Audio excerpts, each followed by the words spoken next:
During your talk at Chesterfield Football Club in the lounge. Is it the 25th? Yes, that's right. 25th on the Aquarius Club. That place has just been flattened and is now bricks and dust.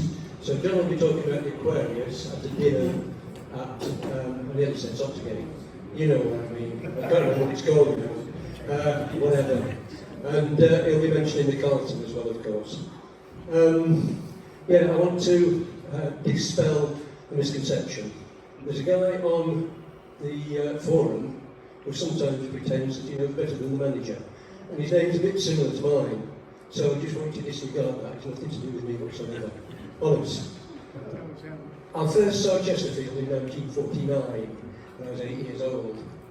Ray Middleton, second or third best goalkeeper in the country, played for England B. I'm not going through the whole lot, Phil, don't worry.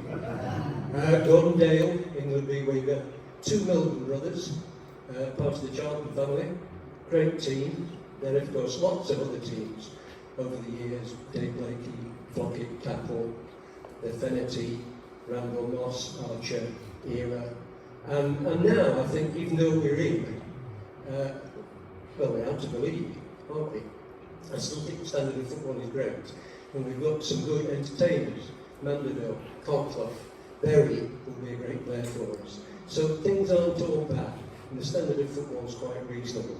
So anyway, that's just my précis of Chesterfield Football Club. You're now going to get a more comprehensive review from Mr. Phil Tooley. Over to you, Phil. Thank you. And just to link the Danny Wilson books with the Aquarius that John's talking about, he won the Chesterfield Player of the Year award in 1980-81, held at the Aquarius. Back then on the supporters club, he used to have a big raffle. That was the biggest fundraising event. It was sold for weeks and weeks and weeks. He used to make a lot of money. The first prize on that particular raffle was one of these go on Monday, come back on Friday cruises to Denmark. So I was on the stage holding the hat. Danny Wilson drew it out, read out the name. My mum won the first prize. The second prize was an all expenses paid night at the Aquarius. He drew that out, my wife won. I got out alive, but I could have been in that rubble on Sheffield Road that there is right now. Can we douse the lights, please? I don't know what it's like. We're there. Oh. Have we got anybody with a gun? A air gun just to shoot the little steering out? We'll see. Oh, there we go. Hey, look. They've got minds of their own, these, haven't they? My word. Oh. No, I can't see the notes. All right, yeah, there's a dilemma here, isn't there? Anyway, as David said, yes, when did you get a torch? Have you got a torch? Honestly, somebody's coming with a torch. I can't believe it. Yeah, my name's Phil Tooley, and I've been supporting the club for 50-odd years, 50-some years on a regular basis, and I first became a volunteer at the club, thank you, in 1977, when I was 17. And so I just worked out yesterday, when we were talking about the history of the club, I've been doing some volunteer work at the club for about 30% of its entire existence. I don't feel as though any of that bit that I've been involved is history. It's all new yesterday. I can certainly remember what happened more in 1980 than I can remember what happened last week. That's absolutely for sure. So I've written about the club, I've spoken about the club, I commentate on the club now. It's been very much a part of my life. There's some friends here that I've had since being at school who know that, and their lives follow similar patterns. There's John in the audience who drove me to my wedding, which was on a Friday because we were away at Watford on the Saturday, and that's when we went on our honeymoon to, not to Watford, to London. You don't want to go to Watford on honeymoon, do you? So I'm going to try and do my best in the time that's available to give you a feel about the club. It's more about the early days, more about the foundation, but we do come into more modern times, but I'm not going to go in depth into anything in modern times. I do have to thank several people. Stuart Basson, who will be doing question and answers with us later on, who has had at least 3 books and a pamphlet that I'm aware of published on the history of Chesterfield Club, and he and I and some others, including John and Ken, who are here, sat down 42 years ago to say, look, we need to start sort of chronicling the history of the club. And we all did a few bits, but Stuart was the one that saw it through. Pete White, who's the current club secretary, and John Taylor look after a lot of the memorabilia, and particularly photographs that have. Nigel Goodlad is a leading Chesterfield programme collector. There's a little bit about programmes towards the end of the talk. So, what we're talking about today, we're going to talk about the early days, the recreation ground, Saltergate, players. There's been 1,100 players. People go to watch players. They go to watch a team, but they go to watch players. So I picked out, including the likes of Ray Middleton that Dave mentioned earlier on. Attendances. That is a little quick whiz through chronology about attendances over the years, and then a look at programmes. And I'm not going to say here's a programme, look at it. It's just really to look at, as much as anything, who advertised in the programmes at the time. I've got the programmes that we're illustrating later on. I've got the physical programmes, or at least photocopies of them here, if anyone wants to have a quick look through at the end. So, early days. We'll look at foundation and future reboots of the club, because there isn't a single club. The club has gone out of existence and come back into existence in one way or another for some time. And then some of the Victorian milestones, the milestones in those early years, from the 1860s through to, technically 1901 is the Victorian era, but mainly 1899, that sort of time when Chesterfield first joined the league. So,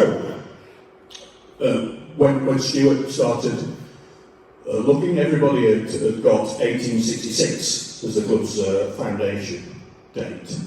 Well, you can pick a few other years, but it won't be 1866 when it happened actually in reality. These are a couple of newspaper cuttings here, and the top one says, we understand that Chesterfield and Norton football clubs will play a game at the Turnpike en route from Sheffield to Chesterfield. And that was in the paper in 1864. So, okay, was that Chesterfield? And then the one below is the more likely, where it's from October 1867, and it shows the club being associated with Chesterfield Cricket Club. The committee here have great pleasure to inform their friends that during the winter months they intend opening, in combination with the above Chesterfield Cricket Club, a football club. So that was in 1867 that came in. So that's the more likely one. And early practice matches were played on John Turner's field. You probably know better than me whether that's John Turner, as in John Turner, the shop was on the corner of Vicar Lane. John Turner's field at Brockwell, Tapton Park, and the drill field adjacent to the brewery, and Mr. Bumping's field held some practice matches as well. And I just got ahead of myself. The early matches were all friendlies before they started playing against established clubs, but more established clubs, predominantly from the Sheffield area. And the first match against a different club, i.e. not internally themselves, was in 1868 against Sheffield Garrick, the very club from Sheffield, very old club. And the Derbyshire Town report of the game at the time calls Chesterfield a new club. And so that was in 1868, so that again makes it look as though the 1867 date is much more in reality. He said they've only been around for a few months. And of the early matches identified, 5 of the first 6 were all against Garrick in Sheffield. So, people say, this club was Sheffield, this club is Hallam, who else did they play? Well, of course there were other clubs around at the time, but Chesterfield, most of their games in the early days were against Garrick. They won 1 and lost 4 of those opening games against those. And the other match in the very early days against Norton was lost, and in March 1870 a game against Nottingham was the first to be played under the 1863 FA laws. Sheffield laws came around in 1858, and they evolved until 1877. But in 1863, with the formation of the Football Association, the London rules came in, and they were different on elements of handling the ball, number of players, length of time the matches would play. They both evolved over the years, and Chesterfield, being where it is, a lot of the Nottingham-based clubs played FA rules, and Sheffield clubs played Sheffield rules. So there were games that were half and half. And there were some games that were Sheffield rules and some games that were FA rules. So it was all very difficult at the time. And at this time, it was Mr. Cups, Mr. J. Cups was president of the club, and Mr. C.W. Rollinson was secretary, and J. Donovan was the captain.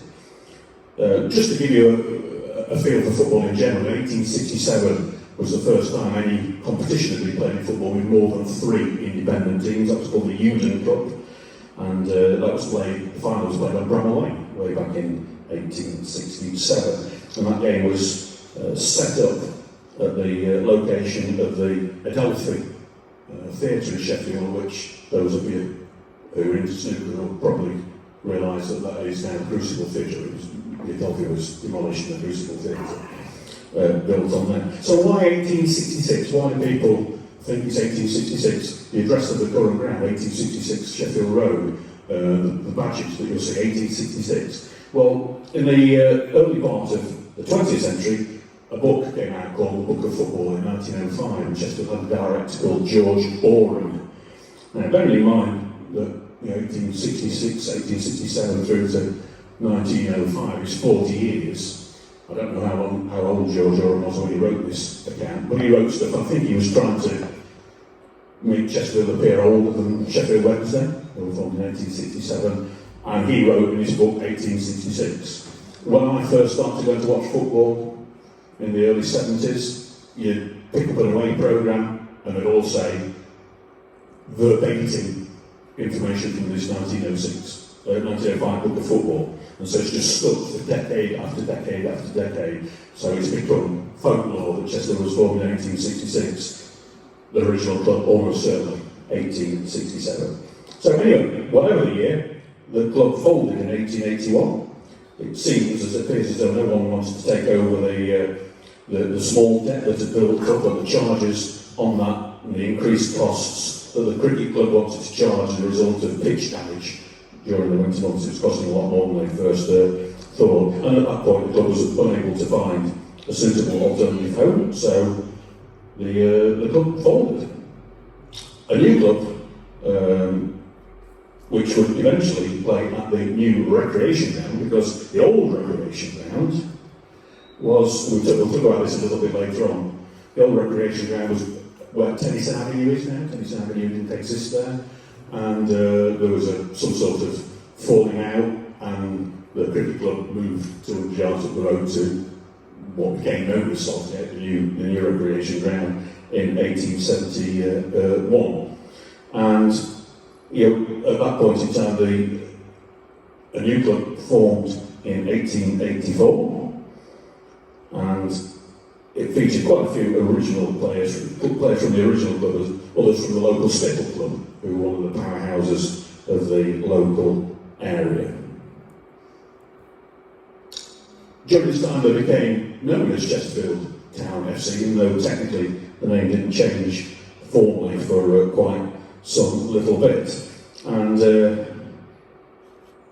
in the it's quite dark. I'm just going to get the right bit on my paper. The name change formally happened in 1899 when the club became a limited company and joined the Football League. More of that there.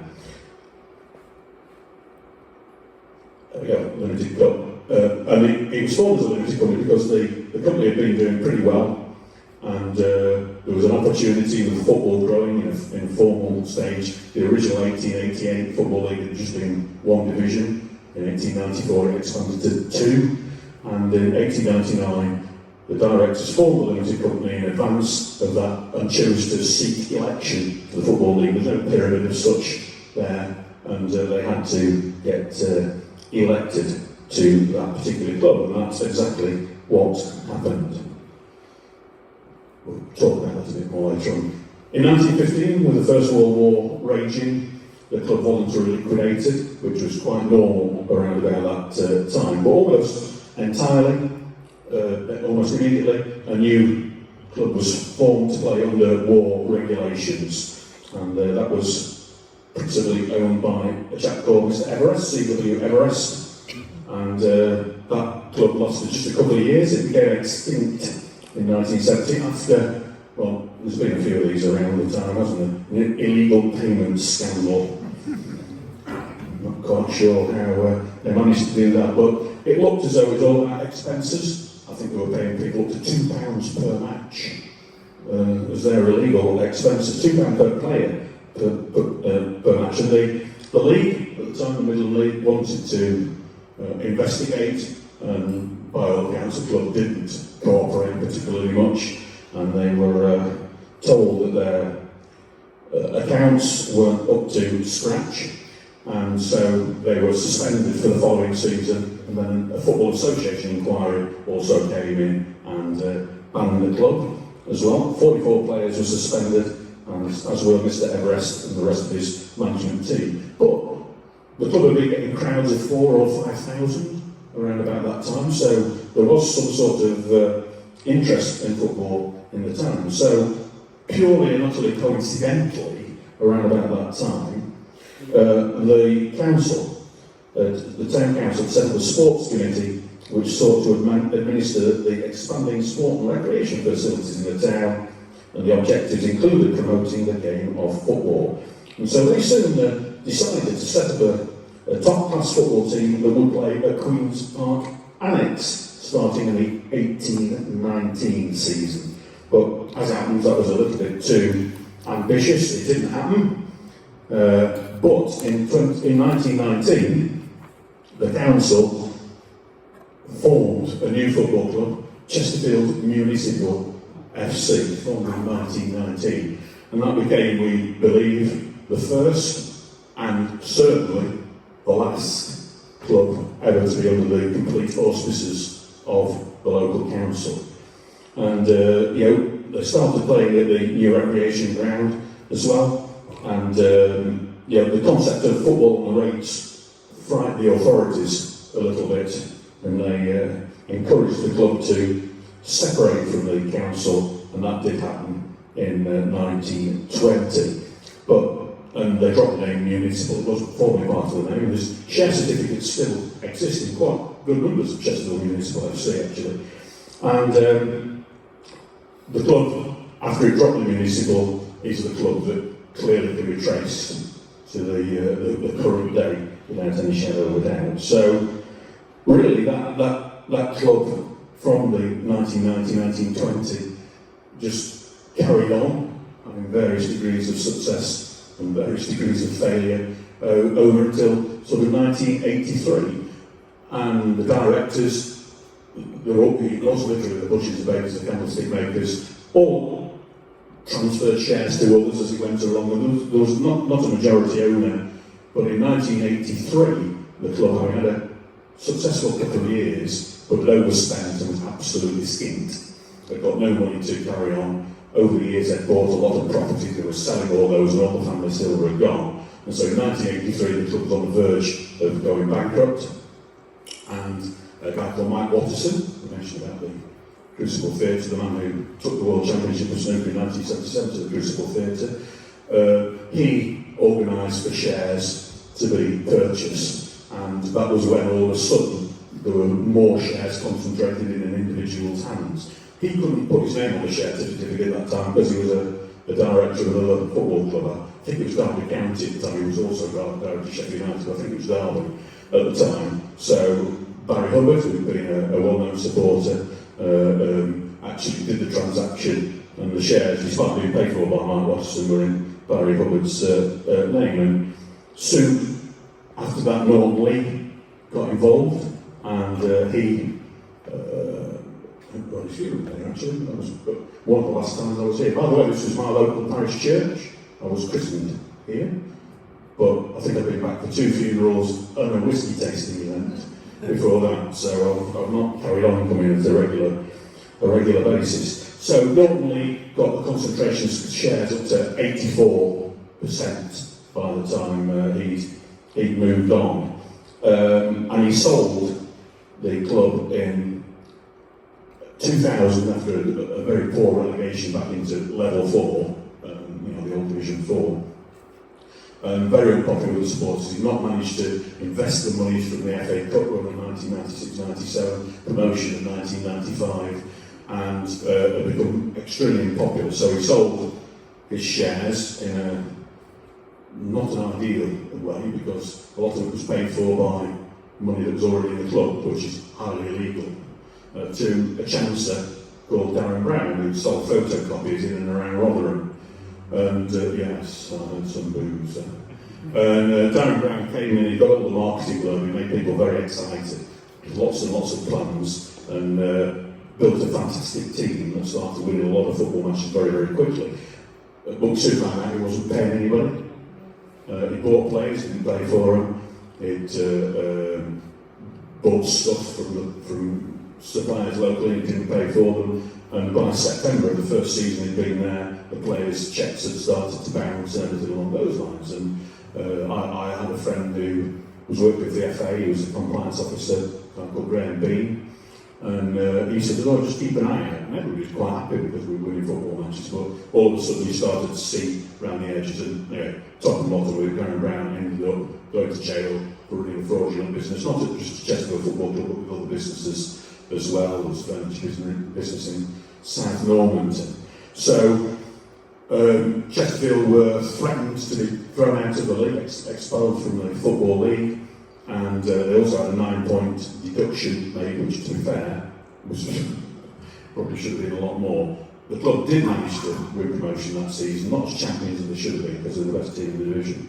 But during that season, and there was a group of people, I was included in that, who formed a supporters society, an industrial providence society co-op, in essence, one member, one vote. We had our launch meeting on, I think it was April 26, 2001, we were 1,100 people packed in at the winding wheel, and I was standing on the stage with a microphone like I'm doing tonight. And by that time, Darren Brown had passed the club on to an associate of his called Andy Cook, and whilst Andy Cook wasn't there, we got associates there who saw the enthusiasm. We collected £6,240 on that night, and we had a phone call, and Andy Cook sort of said, "Would you like to buy the club?" So we'd only formed the society on Wednesday, and at the weekend we were talking about buying the club, and we bought it on the Monday for £6,240, which was the amount that we raised on that night. I physically wrote the cheque out, I didn't sign it, but I wrote the cheque out to give to Andy Cook, and actually never cashed it. And the last time I went to the National Football Museum in Manchester, that cheque was on the wall of the National Football Museum. So that was a little bit bizarre myself. I didn't know that was there. So a group of, a couple of dozen of us, all of a sudden from forming a pressure group, found ourselves owning a football club. We bought it on a Monday and won promotion on Tuesday. Despite losing away at Brighton, there was another result went our way as well. So there will be very few owners that have ever won promotion within one day of taking over the club. I think that's a record we're quite proud of. And we talk about the municipal, first and only club ever on the rates. The Supporters Society were the first, it would be a proper one-member, one-vote organisation ever to buy a football club. There's others that have got representation on, so that's another first. And then, 2020, after a period that the Chesterfield CFSS members voted in 2005, I think, to allow the majority shareholder to be sold on when somebody came along, a guy called Dave Allen came along, put the money into build a new stadium on Sheffield Road, played some great football in the first year, champions in the first year there, 2010-11 season, and things were going pretty well, things off the field were going well, the crowds were good. But over the next few years, again, the investment wasn't put in properly into the club, and the ownership became very, very, very unpopular, and crowds really, really dwindled. And then COVID came along, and in the summer of 2020, the Community Trust, Chesterfield FC Community Trust, made an offer to buy the club, and they bought it for a peppercorn and took over the club. Dave Allen wrote off a lot of the debts, all his own debts to himself, which was probably upwards of £10 million, wrote off that. So a charity, Chesterfield FC Community Trust is a charity, took over a football club, the first and only. So first and only club ever on the rates, first club for one member, one vote organisation ever to take over a football club, and first and only club ever to be taken over by a charity. So the ownership of the club has been unique in all of those three elements, and having been involved very closely with one, fairly closely with the more recent one, it is something, a matter of pride as well. So, Victorian Milestones. So this is really just how the club built up over the years, and in the 1870s, as I say, generally played friendly matches. Some wonderful clubs that were played there. Sheffield Thursday Wanderers. Not sure where they might have nicked that name from, or where another team might have nicked it from. Hallam, of course, which is no great surprise. They're recognised as a second-oldest club in the world. Sheffield Perseverance. I think Wednesday need a bit of that at the moment, if you're an owl for that. Then the mighty Derby Grammar School, and Derwent Rowing Club. Not quite sure if you ever played them on rainy days or whatever. And the president of the club back in those days, for you historians, local historians in the area, a name that you know very, very well, T.P. Wood, he had the almanac. So he was the president back in the 1870s, and I can't remember the first time I ever sort of saw a T.P. Wood almanac, but I probably was only about 12 or 13. I'm not sure what year did they run to? When did they run to? 65, was it something like that? Yeah. Because of course Whittaker's almanac was well known, but when I found out there was one that was run by, sponsored by Chesterfield, I was quite surprised and quite pleased. The first competition that the club entered was the Sheffield FA Cup, entered in 1879, and I did check this up just to see if it wasn't a little typo that had come out, but the first match was against the Wednesbury Strollers. That's not Wednesday Strollers, it's Wednesbury, which like is in the West Midlands. So you're thinking, what are they doing in Sheffield? I'll check with the clubs exist, and they are really from Wednesbury. So it shows that there weren't any competitions around, and people were willing to come up from the West Midlands to play in that. And it was a 1-1 draw, that first competitive match in the FA Cup, Sheffield FA Cup. 1-1 draw, a chap called Owen was the first competitive scorer. Oh, sorry. Yeah. Yeah, well, okay. Yeah, well, it's a question of not having a thing to, I've got to move my slides on, so I'll try the best as I possibly can. I need long arms. Yes, so after that game against Wednesbury Strollers, the Strollers scratched ahead of the replay, so perhaps they've not got enough money to stage the replay. They scratched. Chesterfield then beat Sheffield Norfolk, who were an established side, before losing out to Sheffield Exchange. So the first competition was reasonably successful in through a couple of rounds. But just to put it into some sort of perspective, in 1880, there was a heavy defeat against the county's top club, arguably the county's top club, the borough's top club, that's in the borough now, Staveley FC. In the Sheffield FA Cup, Staveley won 7-0. And they were a powerhouse. They had a couple of good FA Cup runs, proper FA Cup, not Sheffield FA Cup, but the FA Cup that was started in 1871. Won by the Wanderers against the Royal Engineers, of course, in the first season. Staveley had a couple of runs in the 1880s. They lost to Blackburn Rovers in the 6th round in 1886. And a really, really good round. And just to put that into perspective, how good a run that was, it took Chesterfield FC another 111 years to match what Staveley had done in 1886. It took us till 1997 to equal what another club from just up the road had achieved all that time ago. Then the Derbyshire Cup was entered. Now a lot of these will be brand new competitions at the time. So the Derbyshire Cup was entered. Again, a little bit like that match against Staveley. This isn't a powerhouse Chesterfield, top of the National League at the moment. They lost their first match in the Derbyshire Cup by the narrow margin of 9-0 to the mighty New Whittington Rovers. 1891, entered a league, so regular fixtures, the Sheffield FA League. And again, the first game in that, a 4-4 draw with Kiverton Park.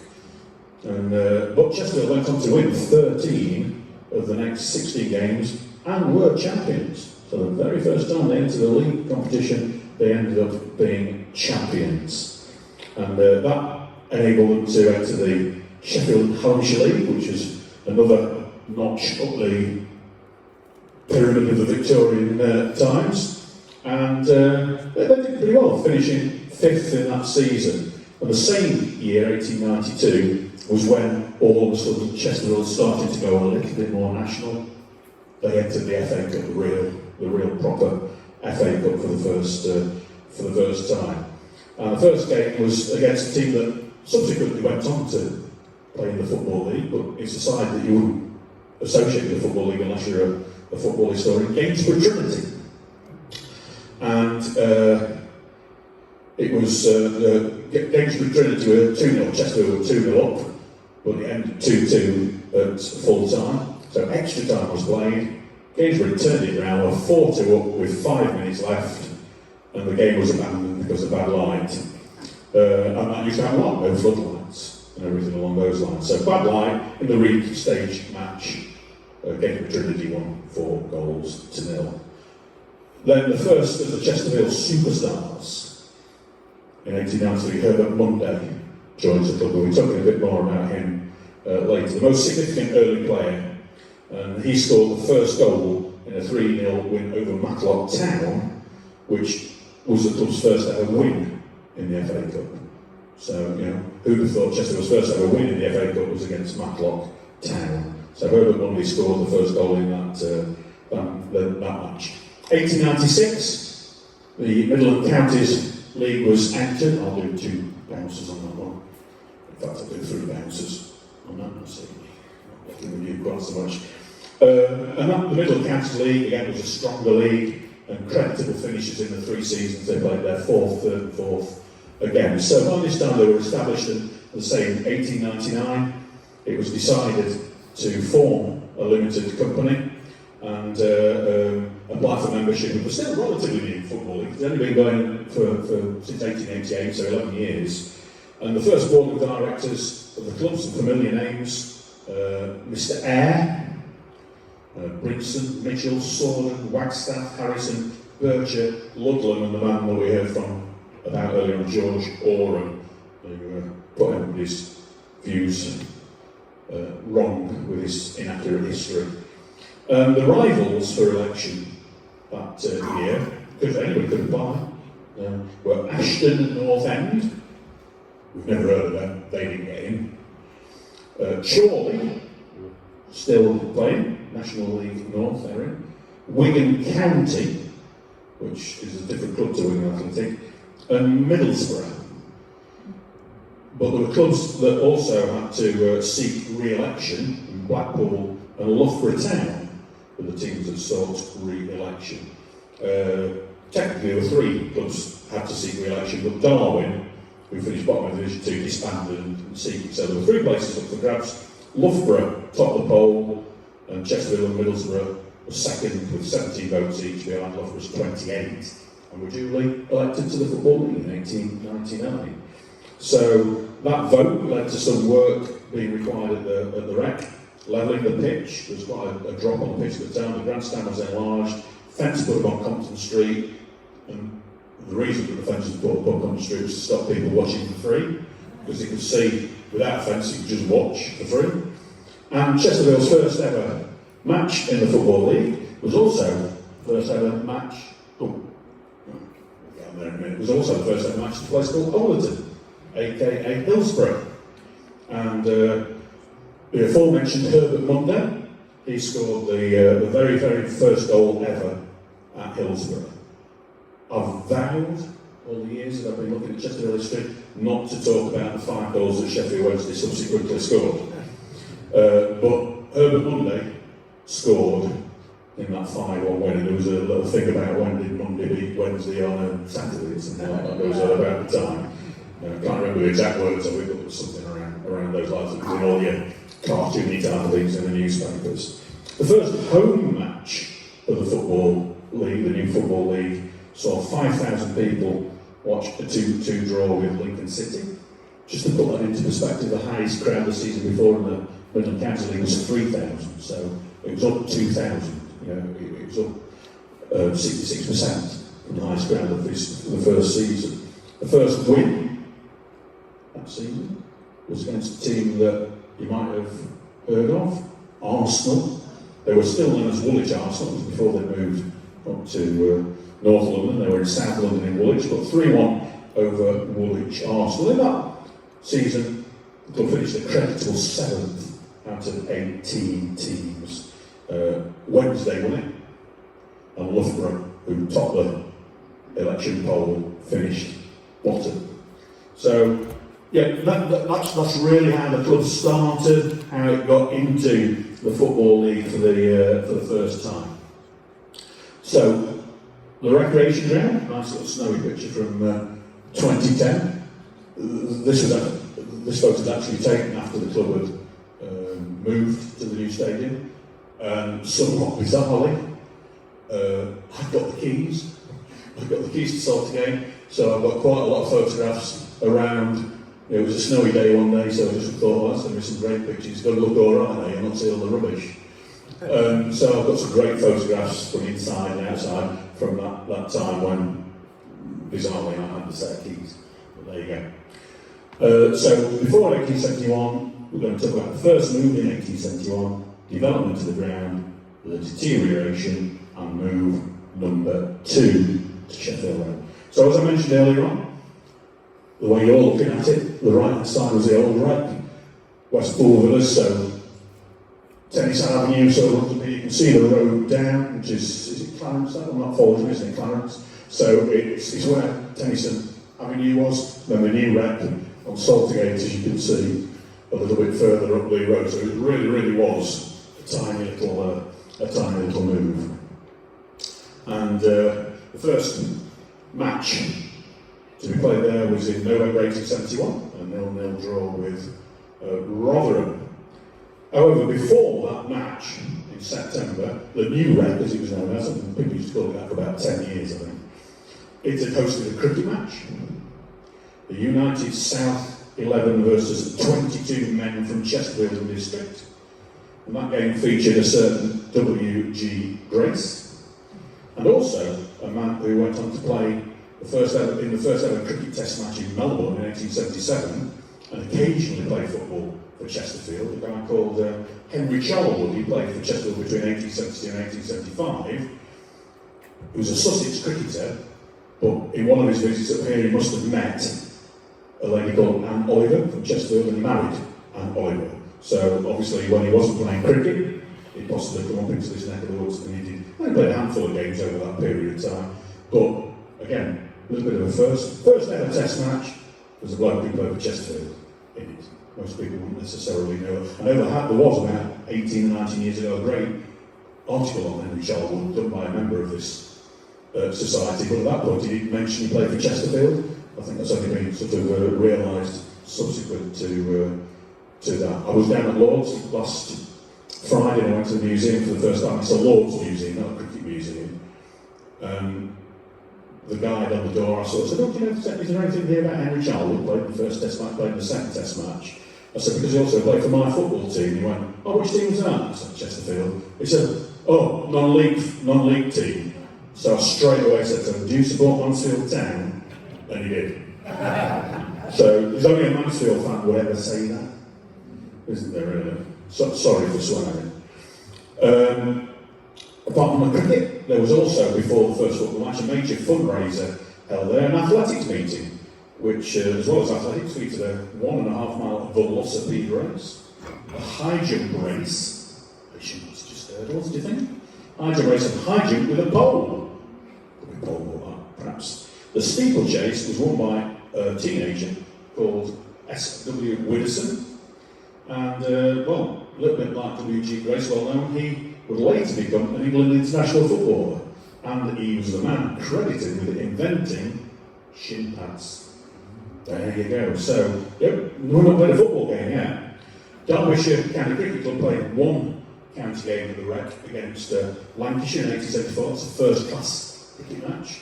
It was a rain-affected draw, so there was first-class cricket on the ground before there was football.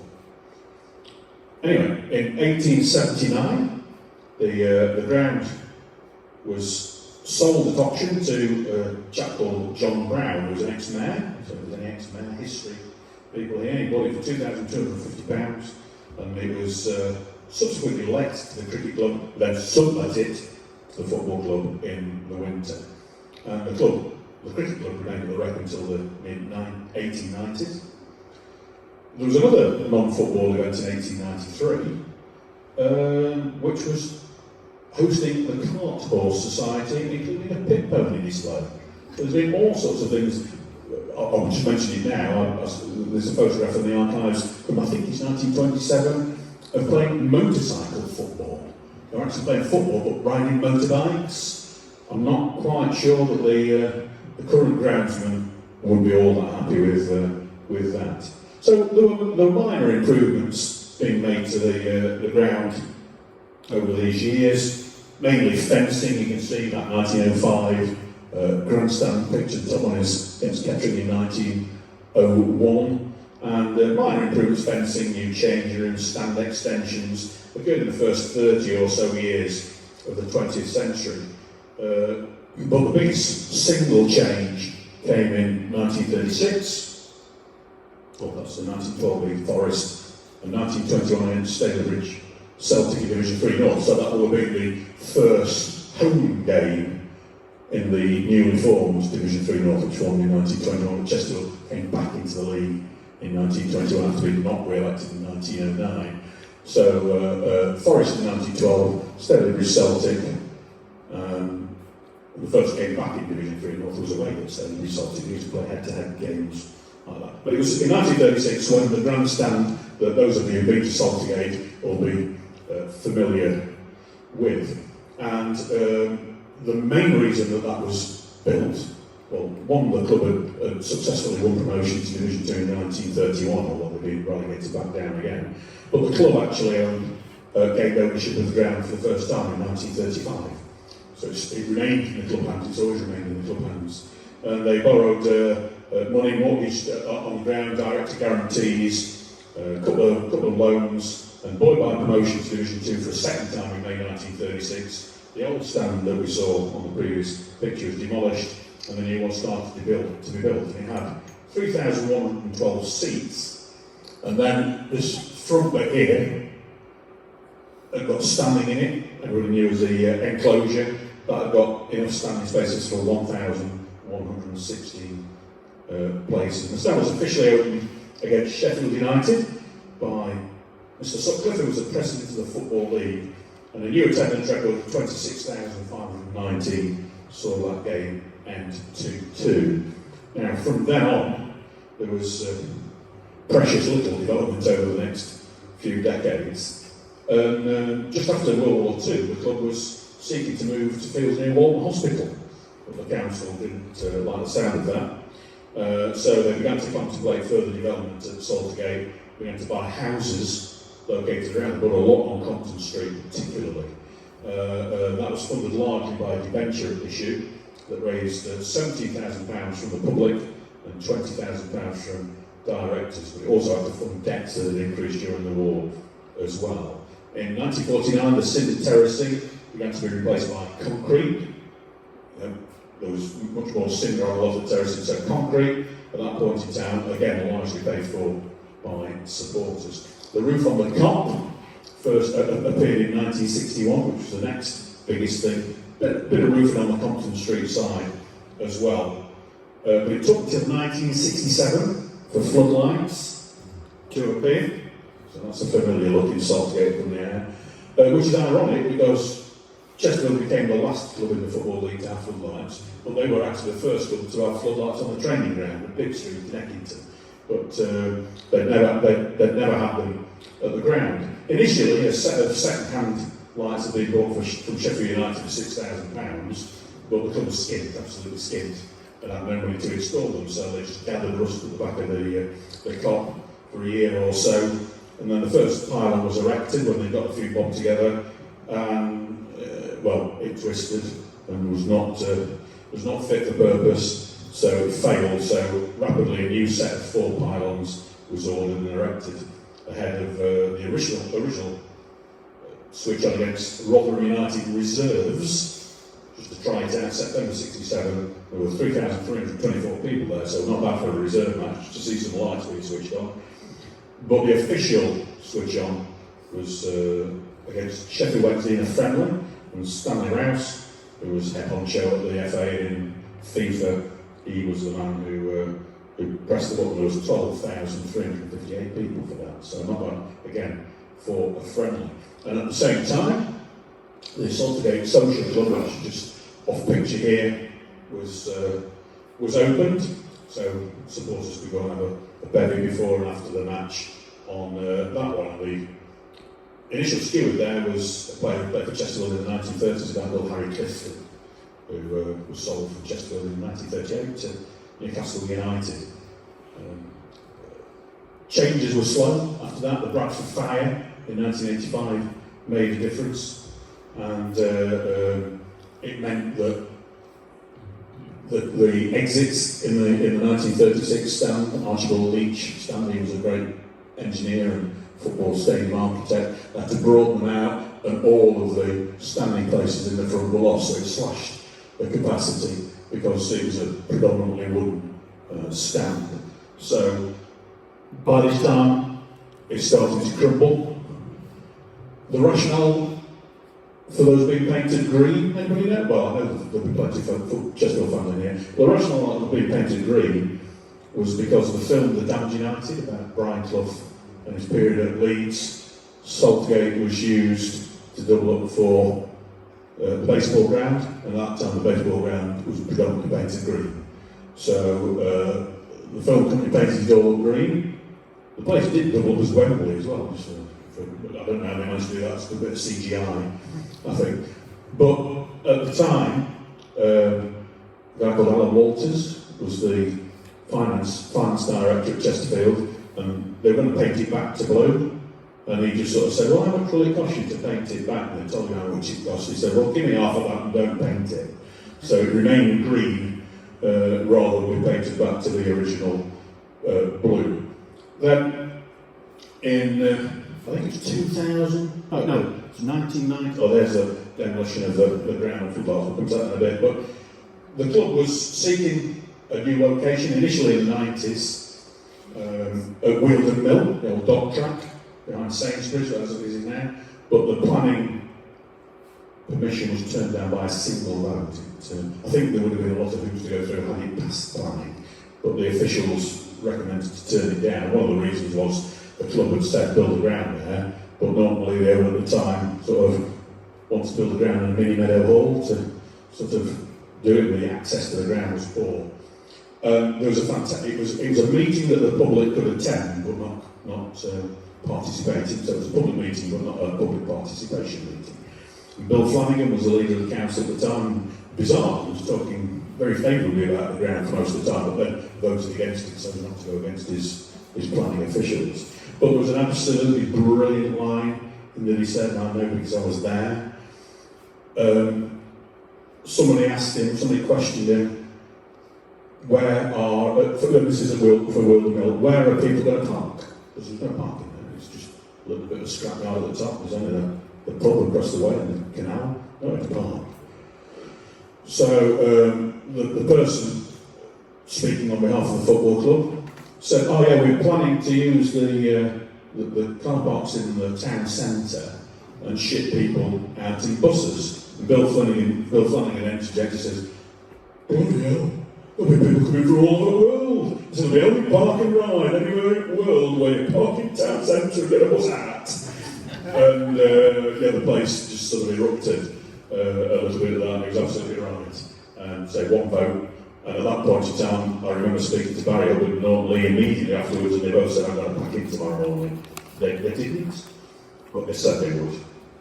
I'm not saying that was stuff that they often said they would do it, they didn't do it. So that crumbling sort of the ground occurred. But then when the Supporters Society took over in 2001 after the Darren Brown fiasco. All of a sudden, because non-league, when he was told he's got to do anything, always used to say things like, well, if I've got to spend that, I'll shut the club down. And so nobody ever pushed him. But with the supporters society, we all wanted to do the right thing, it was a question of. So for the first time, we had to do, in the gents' toilet, had to put stuff in like wash hand basins.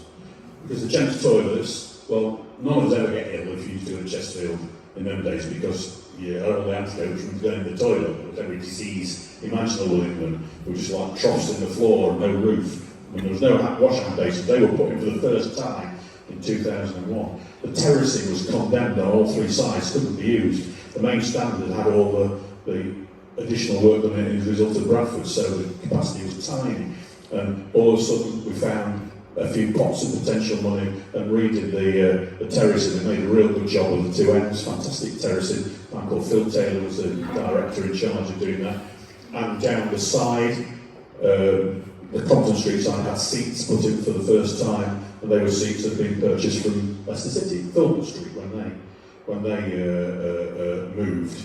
So, you know, it was really supporters who funded the roof for the Cop in 1961, who funded really the essential work to keep the club going. And then, as I mentioned earlier on briefly, the Supporters Society voted to enable the club to be sold. Dave Allen came in, bought the majority shareholding and built what's now the SMH Group Stadium, BTNet Stadium, Proact Stadium, Technique Stadium has been in its day, and normally it's a 10,000 seater stadium, and the fact that the first season was terrific football really helped. But the council enabled it to happen. They made it conditional upon whichever supermarket bought the land would have to gift 9.5 acres to the football club to build that on, so that's exactly what happened when Tesco came along. Okay, players. You can't have football without players. That's the very first team that played in that game at Oldham, on the top. There's Herbert Munday there, sort of third from the right. And then the only team photo that's got my wife on it there.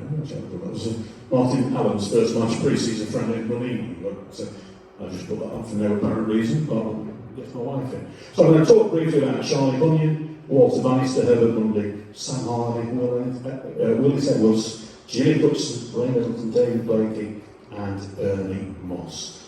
So, if I'm running out of time, just tell me. I can see what time it is. But I'll give these short shrift because of the time. Charlie Bunyan played 2 spells for Chesterfield, you can see 86, 87, 92 to 94, goalkeeper. Both those spells before joining the Football League. Between those spells, he joined for Hyde, and Hyde are in the record books because he was a goalkeeper when he got beaten 26-0 by Preston North End in the FA Cup. And all the reports at the time said he'd been a lot more had it not been for Charlie. He was a good keeper, he went to play for Sheffield United and Derby. Had a bit of a side, he ran a pub, the Marquis of Hartington's, where you pub guys out there, it was only a few minutes away from the rec. Had a bit of a sideline selling shin pads. He had a bit of a deal with Derby County that if they signed any players from Chesterfield, he'd get a little cut. So he wasn't averse to forging a few documents to make it look as though people had been signed by Derby from Chesterfield. And anyway, he went on to play for several other clubs, Walsall, Newcastle. But the reason that I've mentioned him, he went on to live and work in Belgium.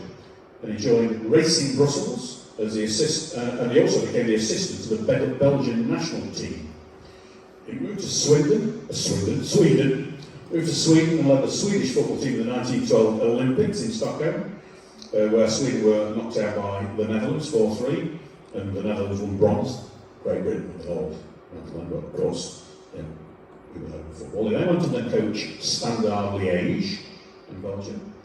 Came back to the UK in 1915, signed up for the war despite being overaged, suffered shell shock, that's easy to say, but then went back to Belgium, coached Anderlecht, and he died in 1922 in Belgium. His son, Maurice, born in Brimington, was a striker for Racing Club Brussels and Stade Francais in Paris, and he also coached Bordeaux, so Girondins de Bordeaux, and his son played for Great Britain in the 1920 Olympics in Brussels. So it's not a little bad family from Britain, is it, to have a few little bits of like that. Real character. Walter Bannister, Wash Bannister. Somebody here must know where gravestones are because he's buried here. I was trying to look briefly earlier on today and I couldn't find it, but I didn't have much time to look properly. A sad tale for Wash. He's the only Chesterfield player ever to have died as a result of injuries picked up during a game. He joined Chesterfield from Brampton United and was one of the club's very first professionals. He captained the club in the first season in a league, the 1891-92 Sheffield League Championship. But on November the 4th, 1893, Chesterfield hosted Derby Junction in the FA Cup. Junction were previous semi-finalists, so a strong team. And Chesterfield 1-0 up. Bannister went into a tackle with a guy called Dan Allsop of Derby Junction. Took a blow to his side from Allsop's knee. Apparently winded, but his condition worsened. He was sent to hospital after he was actually dragged down Saltergate on a handcart to Holywell Cross, where the hospital was. Kidney damage was detected, and the doctor just ordered the rest. But 3 weeks later, at the age of 24, having seemingly recovered and gone out on the town with his mates, he passed away. And I say he's interred in here. So, Wash Bannister, Walter Bannister, the only man to have died as a result of injuries received on the football pitch. I mentioned Herbert Munday earlier on. There you go.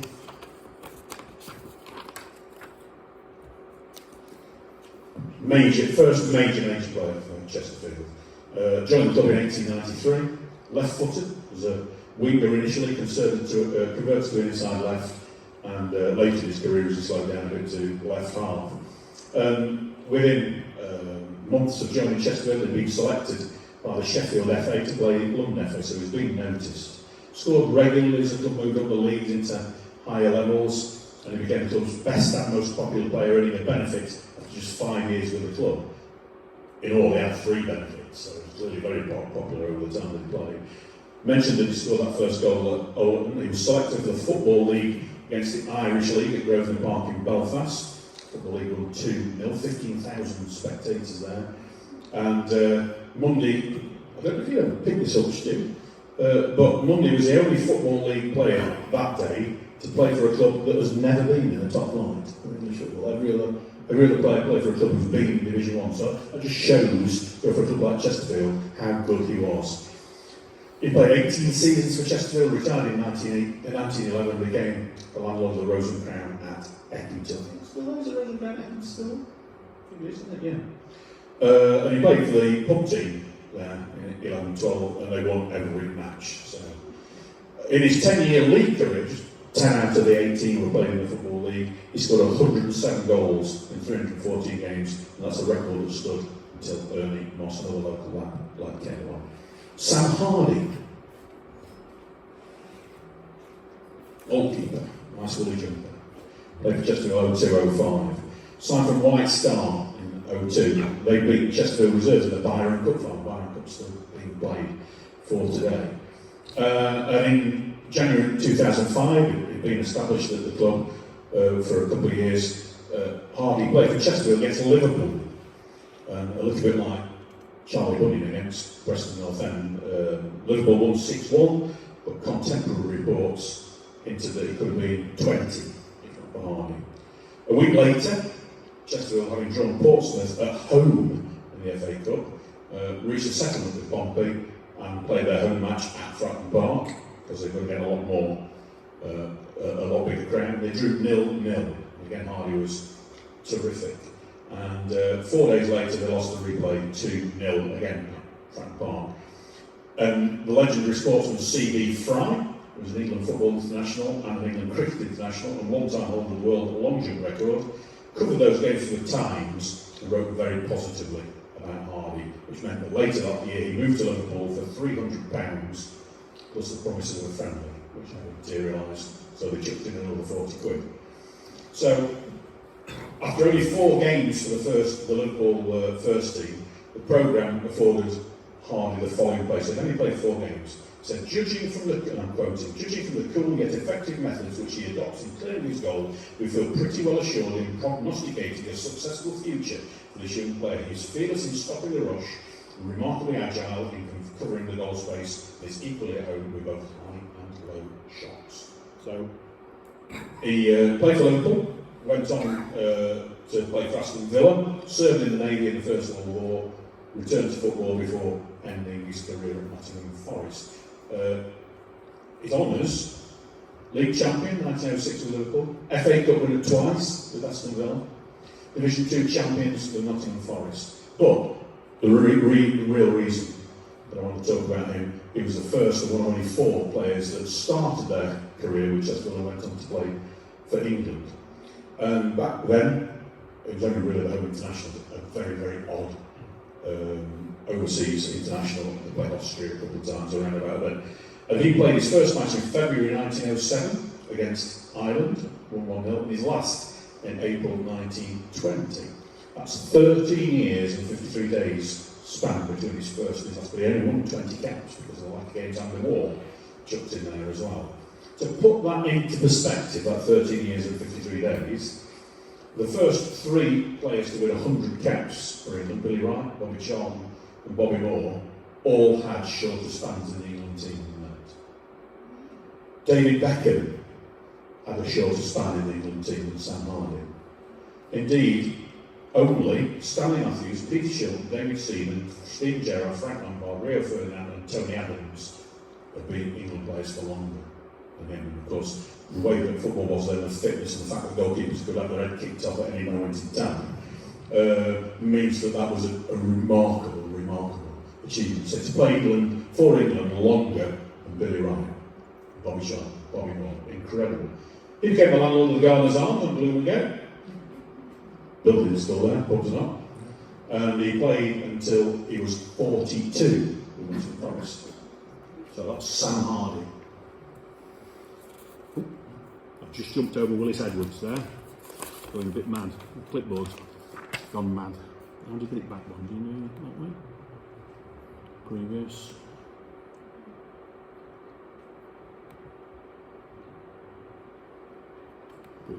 There you go. Willis Edwards. Another one, like Hardy, started with Chesterfield, went on to play for England. Not only did he go on to play for England, he went on to captain England. Half-back, he cost Chesterfield £10 from Newton Rangers, February 22 when he was 18. Initially part-time, but a little over a year later, he was offered a full-time contract of £3, 10 shillings a week. But within a couple of weeks, it had risen to £4, so they'd obviously seen what he could do. He made his Chesterfield debut in April 2023. After making 65 consecutive appearances for Chesterfield, it was sold for what at the time was a record for Chesterfield, £1,500 to Leeds United. So not bad return on a tenner. It's a bit of an antiques roadshow job, that, isn't it? Just over a year later, after signing for Leeds, won the first of 16 England caps against Wales on St David's Day, actually. And his final 5 appearances after those 16 was as England captain. So he became the first and only player to start their career with Chesterfield and go on and captain England. And starting with Chesterfield and being an England international only achieved by Sam Hardy. We've seen Willis Edwards, Gordon Banks, of course, who was the England goalkeeper in the 1966 World Cup, and Kevin Davis. So Kevin Davis, who just had that one cap. Unsurprisingly, was booked in about 5 minutes of coming on, although there was no surprise. Willis Edwards spent 35 years at Leeds United, managed the team briefly after World War II, before becoming having backroom positions primarily as a scout. And after leaving football, well, I'm sure that the David Beckhams of this world will do just to say he worked in a jam factory. Died in Leeds. Jimmy Cookson's the next man. Striker, but he wasn't really, he was a left back. He played a number of games for Manchester-based non-league clubs before joining Man City in 1923, but he didn't break into their first team, and he joined Chesterfield as a right back. Signed as club for Alt Saxby, so again in Chesterfield and Old Chesterfieldians here. Alt Saxby related to Sir Robin Saxby, who went on to the chief executive of ARM Holdings, turned them into a multinational company. So He was cover for Al Saxby. He debuted as a full-back in a 2-1 game against Rochdale in September 25. But a week later, the three men who played centre forward already that season, bearing in mind early September, and the season only just started, and Brooke Baker and Smelt, were all unavailable. So Cookson was chucked the number 9 shirt, and he scored a hat-trick, including a penalty and a 4-0 win. That season had seen the offside law change, and now it's you've got to have 2 players. Normally one's a goalkeeper, it doesn't have to be 2 players plus 1. It used to be a goalkeeper plus 2, i.e. 3 players. And there were 1 or 2 players who straight away got into that methodology, and the number of goals scored went up an awful lot. But in his first 9 league appearances as a centre forward, he scored 13 goals, and that season he ended up with 44, which was 34 appearances, and that set the new Football League goals record for a season. So it was the highest score ever in the Football League in a season. It was beaten the following year by George Capsule of Middleton, he got 59, and then the season after that, was still unbeaten and never likely to be beaten. 60 from Dixie Dean. We all heard about Harland and all that sort of stuff, but hey, Dixie got 60 in that season forever. The following season, he scored in 8 consecutive league games for Chesterfield, and only Dave Wallen has managed that since in 1989, which was amazing because the team that he played in that year was rubbish.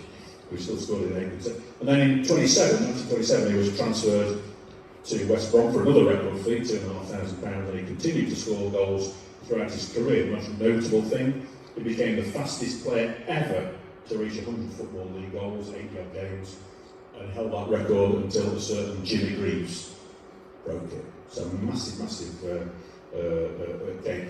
And again, to put it into perspective, he scored, at the end of his career, he scored 256 goals in 292 appearances. That's the equivalent of a goal every 102 minutes. Yeah? So, game in a bit, 102 minutes. Harry Kane, a goal every 126 minutes. So it's 23% more goals per minute than Harry Kane. So that's just how good Jimmy Cookson was. Wasn't he the one who scored 10 goals in a No. But you'll find out that in a bit unless I've got chucked out. He wasn't. Yeah, I heard somebody whisper the name. Another Brimington lad, or technically Brimington Common lad. Ray Middleton, David mentioned him at the start. I'll just briefly go over him because he cost £50 from North Shield in 1937. Back up for Jack Mooney, made his debut in the 3rd game of the last full season before the Second World War up to Blackburn. And he played every game for the rest of that season. He's only 5'9" tall and 10.5 stone, so relatively slight for a keeper, but he was extremely level-headed, very strong and professionally and positionally aware. He became a miner during the war, famously insured his hands for £2,000. He continued to play for the club during the war. And he played in every game in the 1944-45 League North Cup. There were 18 of them in this a league we've already got to knock out. And Chesterfield reached the semi-final, having beaten Liverpool in the quarters. They featured Billy Little, Matt Busby, Joe Fagan, narrowly losing out 2-1 in aggregate to Man United in the semi, where the teammates included George Miller, who was mentioned by Dave earlier on, Bobby Charlton's favourite uncle, Billy Kidd, Bill Whittaker and Billy Lineker. There was no Williams or anything back in them days. Billy, Bill, Billy and George. And from December 43 to the end of 1950-51 season, when Chesterfield got relegated from Division 2 for last time, not been back since, he had a run of 284 consecutive games. Incredible. He made 500 appearances more for Chesterfield, including the league and the war. So if it hadn't been for the war, he'd been right up there in the all-time appearance list, but of course was 6 years out of the war. Played for England B 4 times, including playing in the same team Stan Milner, another uncle of Bobby and Jack Charlton. Ronnie Grocer's shop in New Whittington. And in 1950, and this is one of the, became the first active professional football ever, and there's been none since, to become a magistrate, justice of the peace. I remember as a young lad, my dad was a big Middleton fan, telling me he was the only professional footballer ever to be a justice of the peace. I knew that before I knew what a justice of the peace was. I grew up knowing that, even though I didn't know what it was until some considerable time. later. Joined Derby, played in Division 1 for Derby, became player manager at Boston United, and he led Boston in an FA Cup match at the baseball ground, and Boston beat Derby 6-2, one of the greatest FA Cup giant killers of all time. And he later became secretary managing Hartlepool's United before returning to Boston as secretary, and he was there until he died in 1977. Dave Blakey, record appearance maker for Chesterfield. Joined Chesterfield from East Chevington Juniors in 47, age 16. Centre half, played a few games early on in inside left. Didn't really establish a regular spot for a few years, 1952. But then went on another run of 244 consecutive Football League matches for a centre half. In those days, no substitutes. It was unbelievable run.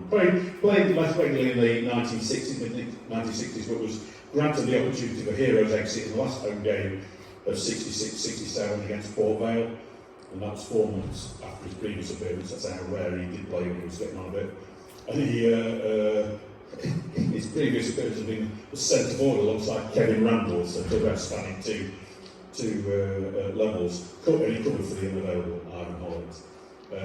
The sad thing about it was that last game he played, Chesterfield won 2-1, but the crowd was 2,605 to say farewell to the main longevity player that's ever played for Chesterfield. His wife Kathleen ran a general store in Tipshelf, and before she met Dave, she's nothing to do with history of football, but I often tell this story. Before she met Dave, she was my mum's best mate, Kathleen, and she was the person directly responsible for introducing my mum to my dad. So Dave Blakey's widow, Kathleen, was indirectly responsible for me. Dave, when he retired, wanted to stay at Chesterfield, couldn't reach any agreement on anything, and he went on to become a renowned scout, mainly with Burnley, Leeds and Doncaster Rovers. 2 more players to go. Rolf Hunt didn't have a long Chesterfield career. He had a long career, but not a long Chesterfield career. He played before coming to Chesterfield for Portsmouth, Bournemouth, Norwich. He's in their Hall of Fame, he's inducted in the Hall of Fame. I think he still holds it, but he did hold the record for most goals in a season for them. He played for Derby, Grimsby, Swindon, Port Vale and Newport before he joined Chesterfield in 1964. His brother Dennis was a 10-year pro with Gillingham, and his uncle Doug was a centre forward for Spurs and Barnsley in Sheffield, Wednesday night. Ralph Hunt only played 21 times for Chesterfield, scored 10 goals. And he appeared in the FA Cup second round win over York City during the third round tie into Peterborough or Queen's Park Rangers, who drew their second round game. Ralph, along with teammates Doug Ragg, Ron Powell and driver Peter Stringfellow, drove to London Road to watch the replay in December '64. But returning from the match, they were involved in a head-on collision on the A1 near Grantham, and Ralph died of his injuries 8 days later. Ron Powell never played again at League level. I think he still reserve games, but he didn't play again at League level. So that ended two careers and sadly one life. His death led to a great gesture from Mansfield because they allowed Chesterfield to sign Ivan Hullett, who became a real fan's favourite, for a bargain basement fee of £1,000, and a great gesture from Mansfield. Last player, you'll all know him, Ernie Moss. 3 spells at Chesterfield, young and gangly, county clerk at Matlock offices, playing for the Tube Works, joined Chesterfield as an amateur in '67. Had a successful spell in the Northern Intermediate League side, winning the Northern Intermediate League Cup in '69. Beating Sheffield Wednesday 3-1 on aggregate. Ernie scored in both matches. The team included Alan Stevenson, Ken Tyler, Remy Hale, Martin Wright. I suspect there's people here who were probably there at the match. Any yeses? Yep, at least one. At least Ken was there. And 5,703 watched the second leg. And that was 700 more than the first team average crowd that season. So terrific introduction for Ernie and Steve and the rest. He made his first team debut in '68, October against Bradford Park Avenue, and in 17 league appearances that season scored just once. We got 3 and 3 in the FA Cup, including a couple against Wrexham. But '69-70 was the breakthrough season Dave referred to earlier on, and a legendary link up with Kevin Randall became firmly established, with Ernie really coming to the fore when he scored all 4 goals in a 4-0 win over Newport County. And that season he scored 20 goals. Randall got 18, and Chesterfield won promotion as champions for the first time since 1936. So all of that decline that we've seen, Saltergate decline, started turning around about that time. Joe Shaw came in for Jim McPhie and allowed him to leave for Peterborough, and we thought that was it. He was 4th in the club's all-time league scorers list behind Herbert Munday, George Smith and Kevin Randall. He reunited with Randall at Mansfield and helped them to win promotion to Division 2 for the first and still only time in their history. Before he returned in 79, playing for Arthur Cox at Chesterfield, and then Frank Barlow the season after, a silent club, Jeff Salmons, Alan Birch, Phil Green, Phil Walker, and eventually Danny Wilson, who's books here, who joined in 1981. They narrowly missed promotion in 80 and in 81, but won the Anglo-Scottish Cup, beating Rangers in the quarter-final and Notts County in the final. He got another 33 more goals, took him beyond Herbert Munday to become the club's all-time scorer. He disappeared, and to Port Vale and Doncaster won promotion with both of those, and a surprise return again in 1984 with John Duncan, who got Kevin Randall as his new coaching partner, and another promotion as champions in 85, and another 34 goals to take his tally to 162 Football League goals for the club, a record that's not like to be beaten. He played a few games for Stockport, Scarborough, Rochdale in the league, and ended his career with 245 league goals in 749 appearances. Again, that longevity, to put that into perspective, in terms of strikers, you get goalkeepers, Pete Schill played over 1,000 games. But in terms of strikers, only Frank Worthington, Jamie Keoghan and Wayne Allison, who also played for Chesterfield, have played more league games in the Football League's history as a striker. And Worthington's at the top of that list, and he only played 8 more games than Ernie Moss. So, the 4th most appeared striker in the game's history, and he ended up only scoring 9 goals less. Worthington played in 8 more games than Ernie, but scored less goals, so he was more prolific than Frank Worthington, who played for England.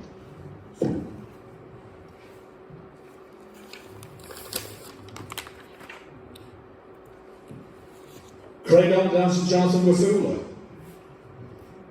Has anybody ever heard of them? Because I heard it for one reason: they're 1-minute men. They're 2 players in their entire first team Chesterfield career lasted 1 minute. Craig Alldance, who's his dad? Big Stan. He was a last-minute sub in his only Chesterfield appearance in April 1998, came off David Reeves at the 1-1 draw against Wickham. And Jonathan Wafula, last-minute sub with J. O'Shea, January 2013, and a 3-0 win over Northampton. So they're on the list. They play league football, which is 1 minute more than I've ever played. 1 minute more than, apart from this lady's dad, has ever played in this room. But just remember, Craig Alldance, Jonathan Wafula, because nobody else will ever remember. I just want to talk about, if you need to throw me out, throw me out. I don't know what you're going to put with. No, I just want to go through the record appearance, record attendance progression, just so you can see how it's built over the years. This is going to be difficult because I've got to press that button every time.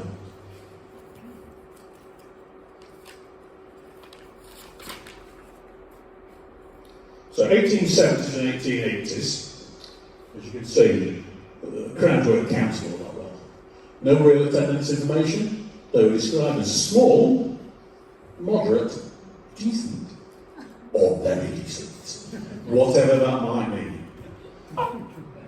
February 1892 was a 6,000 estimate for Chesterfield's match against Sheepbridge Works in the DFA Minor Cup final. So all of a sudden, the club, 15 years in from its original time, is getting 6,000 people for Sheepbridge Works, Derbyshire FA Minor Cup final. So becoming quite a potential enterprise. Good Friday, 1898, 8,000 estimate for Chesterfield against Mexborough. Not quite sure how many Mexborough draw if we play them next week. But it's Good Friday, so maybe a day off, that might have helped. But 8,000 there in the Midland Counties League.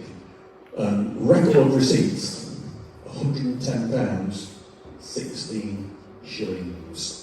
And you'll see, a little bit like when I first started watching football, and the lower divisions in Scotland always had 100, 200, 300. I always used to think that corral people until there's exactly 100 go in, and then they'll let another 100 in. These early days are always a round, nice round number. Entered into the Football League 1899, talked about that. First home crowd, I mentioned that 2-2 draw against Lincoln, 5,000. That was subsequently beaten by a match against Leicester Foss, 7,000, then 8,000 against Sheffield Wednesday. So, the crowd responded with Chesterfield moving up into the Football League Division 2 back then, of course.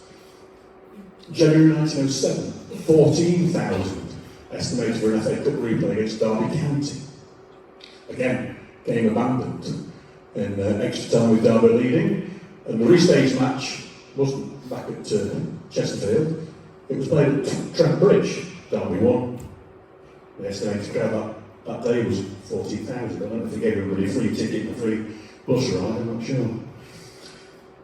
The next step up in the crowd, 15,000 for a cup match against Forest, who won 4-1 in January 1913, so Chesterfield had dropped out of the league again by this point at 1909. So they're in the Midland League once more. 15,000 coming for the game. It shows you the FA Cup was a big thing right until Manchester United decided they couldn't be bothered to enter it because they'd rather win the World Cup Championship. Then 23 back in the league in Division 3 North. Big match, promotion match, March towards the end of the season against Nelson in the North West, and that became the highest league crowd at the time. Chesterfield sadly lost 2-1. They had a terrific record in the 1920s, finishing pretty high up in Division 3 North just about every year, but there was only one team when the champions went up, so it was very difficult to get down. I think around about that time, Plymouth Argyle finished runners up in Division 3 thanks to like 10 seasons on the bounce, something like that, very unlucky. Then Huddersfield Town, massive club. They were the big club. They were the massive club. They'd won the league championship 3 times on the trot, the first club ever to do that. The first 2 of those being won under the great manager Herbert Chapman, who subsequently went to Arsenal and started them off, becoming the second team to ever win the league championship 3 years in the trot. So massive club, Huddersfield Town in the FA Cup, and it's got real numbers on the end instead of 0-0-0. 15,923 established a new record against Huddersfield, sadly, a 7-1. And Stuart told me something recently, that the Huddersfield Town captain in that match, that's our record home defeat, I think, isn't it? Record home defeat. And he played in Chesterfield's biggest ever win, 11-2 against Drumfield in the FA Cup. He was playing for Drumfield. So, there you go. 1930, 16,000 took over the list. Again, FA Cup, it's a pattern here, isn't there? A 1-1 draw against Middleton, lost the replay, but 16,500. This is still before the new standard being built in 1936. And then April 31, Chesterfield's first promotion. There were 2 games. This was the penultimate game of the season, the first 20,000 crowd at Saltergate, penultimate match of the season. There was Lincoln City, Chesterfield, and Tranmere was vying for promotion. Chesterfield needed to win that match, but they still needed a bit of luck. They beat Lincoln 3-2, massive game. They needed to win that last match and still hope that the other 2 drop points. That did happen. Chesterfield went up. I can't quite remember what the crowd for the next match was. There was hardly any. You went from this massive match against Lincoln, and I think then people just assumed Chesterfield wouldn't go up, but they did. And then in 32, another FA Cup match, another match against Forest. He moved up to 21,000 odd. And then, January 1932, Liverpool started to become a force. Huge crowd, January as well, so it won't be very warm. So Liverpool, 28,000 in the FA Cup. So you can see how football, after the depression, the general strike in the 20s, the depression, and then we've got that crowd. It wasn't as big as the Liverpool crowd against Sheffield United for the opening of the new stand, the 2-2 draw, but it was the record league crowd, 26,519. And of course, in a stand where you've got seats, you've got a certain amount of people you can fit in. On terracing, you can squeeze them in like sardines, and safety was not an issue. Then Feb 38 remains the record home crowd for Chesterfield, just over 30,500 against Spurs in a FA Cup match again. Lost the replay sadly down at White Hart Lane back in the time. The record league crowd for Chesterfield, 28,393 against Newcastle United, Good Friday in Division 2. One of the attractions there was the man I mentioned briefly earlier on, Harry Clifton, the man who was the first steward at the Saltergate Social to come back to play for Newcastle. He was an extremely popular player. And finally, here at the new ground on Whitmore, 10,089 against Rotherham United, Friday night on television. Fantastic 5-0 win for Chesterfield. It's the highest at Sheffield Road, if you don't count 15,000 for Elton John.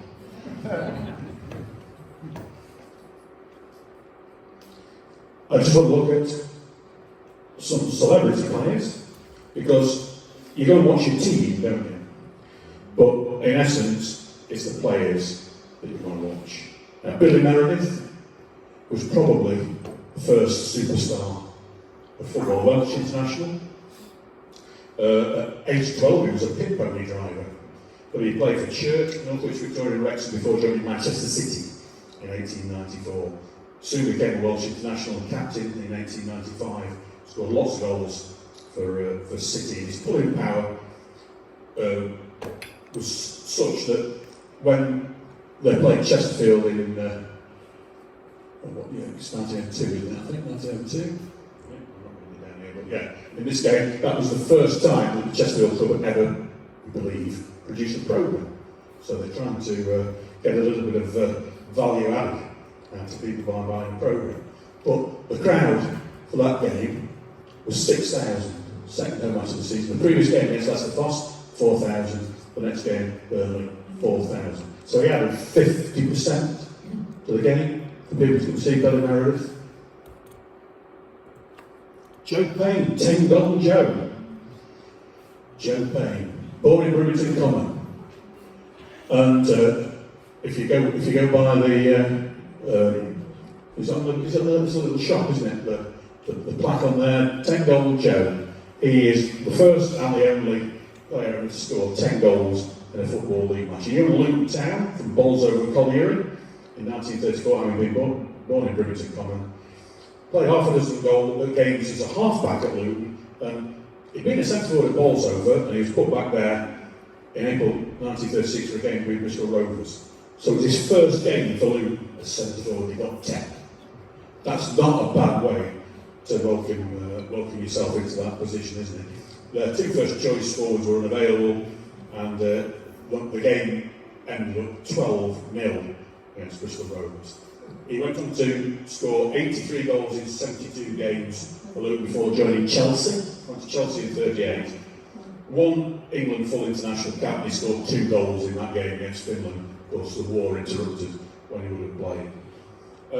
And again, the previous 3 crowds, he guested for Chesterfield. It was well known that he was going to be playing as a guest in the war for Chesterfield. The previous 3 crowds there, 4,500, 5,000, 3,000.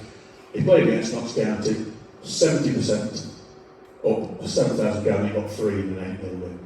So people just turned out to see 10 Golden Joe playing for his hometown club, the only game he played for his hometown club. Stanley Matthews, we'll know him, we all know him, don't we? And he played for Chesterfield, played at Chesterfield for Stoke, November 44. He had played very early in his career, still as a teenager in the 30s, at Chesterfield 32, but he wasn't known at that point. But by the time he played for Stoke in 1944 at Saltergate in a match, he was the absolute world superstar. So 26,300.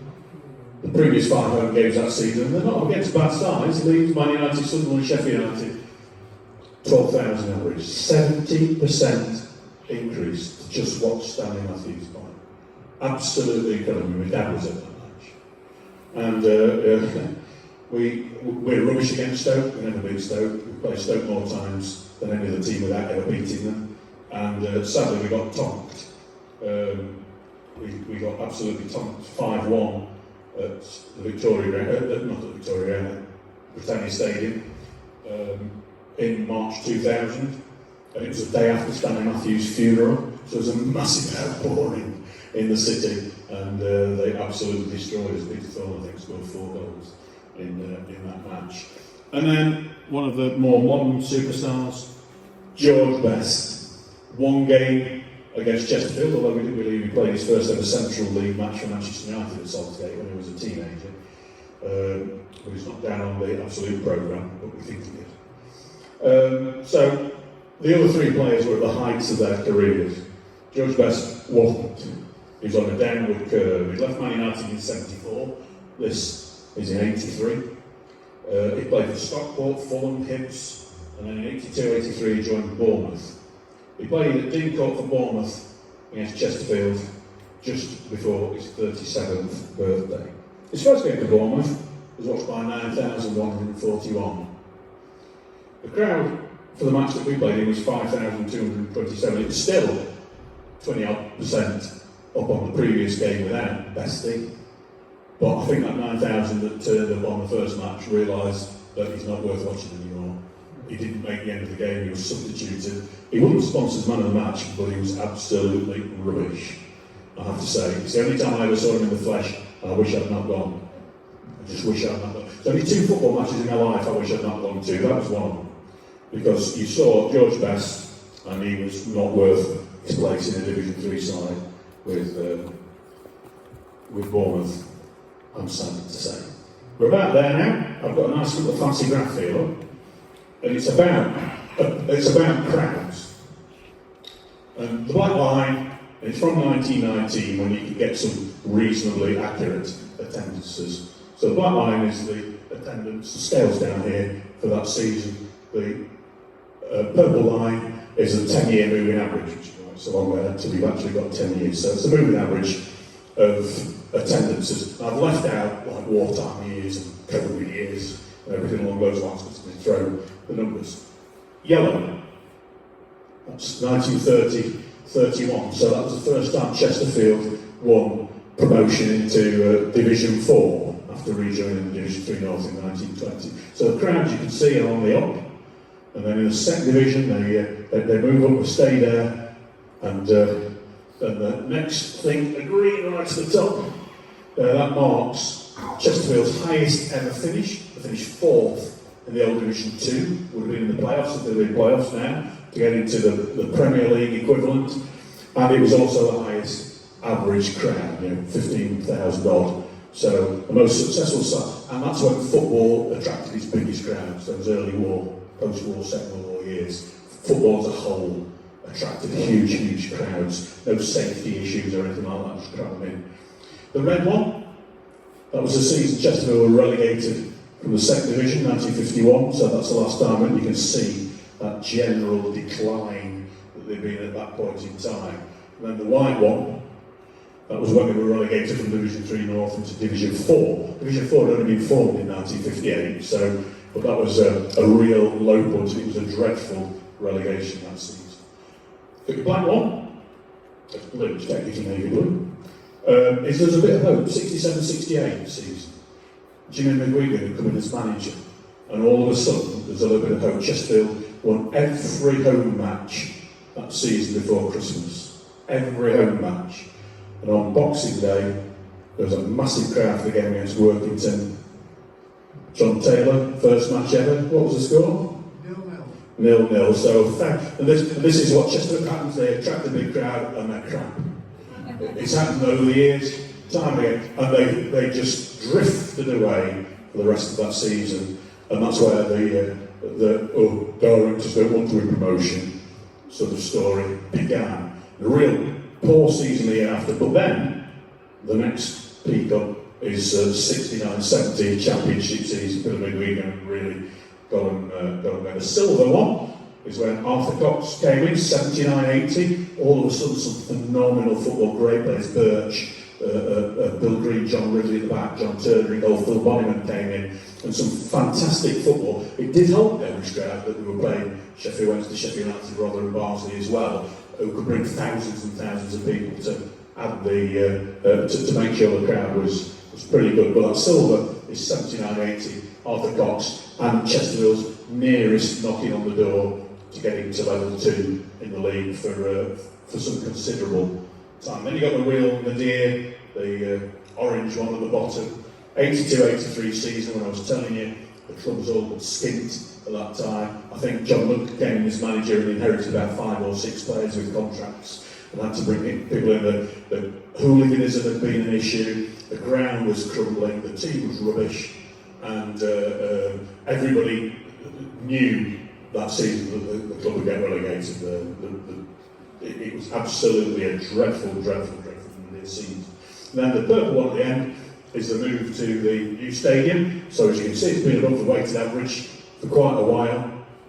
And that first season, average crowd of 6,800 odd, and last season was pretty similar to that. This season, the average crowd so far this season is 7,200, which is absolutely incredible, bearing in mind that we're at level 5 in the Football League, and that positive ownership of the community trust who bring in youngsters, bring in kids all of the time is massive. Just a few programmes to go through, and then we're done. Chesterfield Man City, I mentioned that, and it was the first time that knowing that the club produced a programme. All of a sudden they're seeing opportunity to sell adverts, and it's just really the adverts I want to look at. I've got copies of all the actual copies, either the real programme or photocopies of all of these if you do want to have a look at them when we're finished. So the advertisers, there were only 4 adverts in that first programme: a dentist, a tailor's, a watch repair and a cycle. I think honestly they were around for a long time, if I remember, weren't they? I think they were around for a long time. Oh, and it's printed by Broom Edwards at Bleakers Road, I suspect. That might have been the Broomheads, same Broomhead family who went on to have the dry cleaning business on Elder Way, isn't it? I grew up on the same street as some Broomheads. I need to check with Phil, who was near Hereford there, if indeed they did have the printers. And we've got a reserves programme from 1921, so by this time, this is against Grantham. It's on the same day that Chesterfield played away at Stalybridge Celtic in the first match of Division 3 North. And all of a sudden you've got 1 or 2 advertisers there with familiar names: Ayres, the Corporation of Theatre, T.P. Woods are in there. Now H. Bates, smokers requisite. I'm not sure if that's the same as H.C. Bates, who were electrical people on St Mary's Gate some years later, whether it's the same branch of the family. And you've got also the motor company, Holywell Motor Company, sold second-hand cars, Woodheads, Kathy Swales, and then Nathaniel Attrell, coal merchant, who I think became a director later on. Printed by Wilfred Edmonds, Dodge Stones. Then moving up to 1945, this is one of the War Cup matches that we mentioned earlier on. The League North Cup, round 3, second leg against Barnsley, 1-2-1.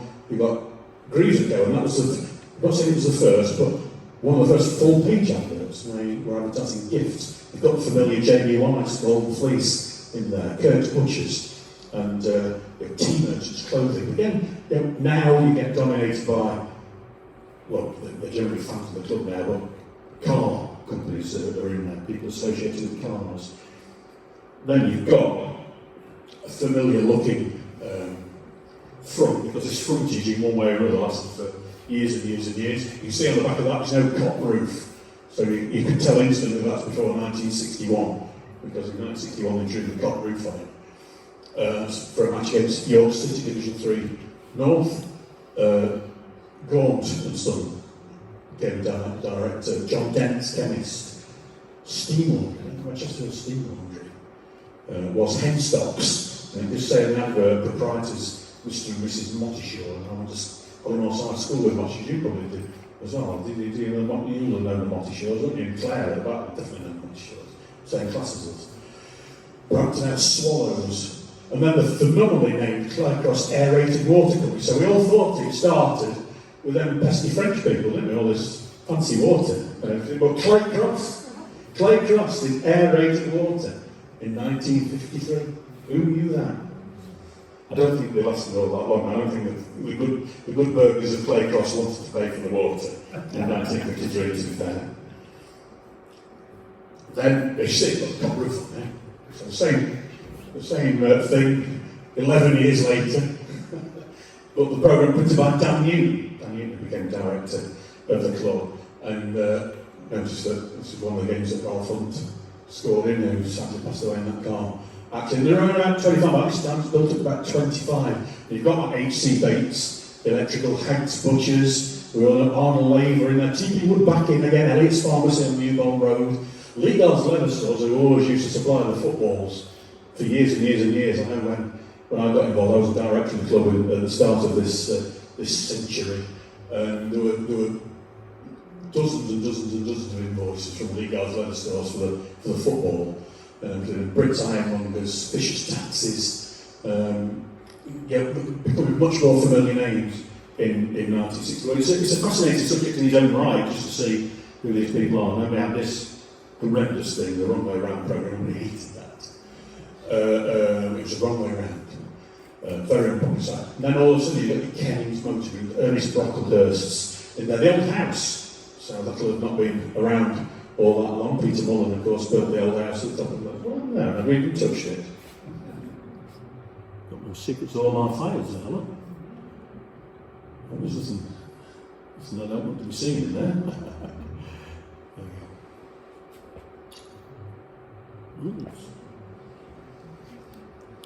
As you say, I never even touched anything, but we'll get that. That's it. So, Grosvenor Catering, Grosvenor, of course, were on the claim, Grosvenor and Frank Hill Jewellers. They've gone on, Frank Hills. They were down opposite what was the Borden Hotel, with Mick Hill scrap metals they were around for. And I've not written the prints on that because he's on the advert, Barry Hubbard. So Barry Hubbard became chairman of the club. That was when they first started printing those. So, that's just, I've just raced through those aware of the time. Sorry about that. It's a tablet questions, I've just listed on there some achievements over the years. Elected to the Football League, Division 4 champions. Of course, modern history, Johnston's Paint Trophy winners, FA Cup semi-finalists and everything, but a lot of that's in people's living memory.